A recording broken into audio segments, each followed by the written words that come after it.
চলো বন্ধুরা, আজকে আমরা চিনি ছবি দেখে কিছু ফল আর তাদের ইংরেজি নাম। এটা হলো তরমুজ, যার ইংরেজি নাম ওয়াটারমেলন।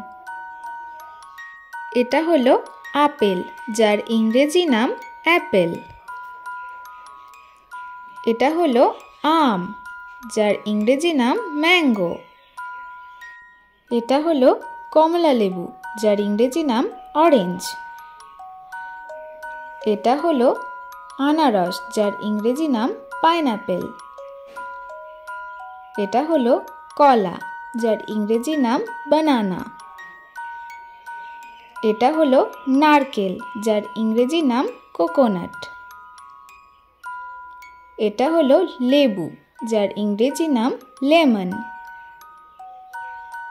এটা হলো আঙুর, যার ইংরেজি নাম গ্রেপস। এটা হলো পেয়ারা, যার ইংরেজি নাম গুয়াভা। ধন্যবাদ বন্ধুরা, আজকে এইটুকুই। দেখা হচ্ছে নতুন আরেকটি ভিডিওতে। সবাই ভালো থাকবেন, সুস্থ থাকবেন।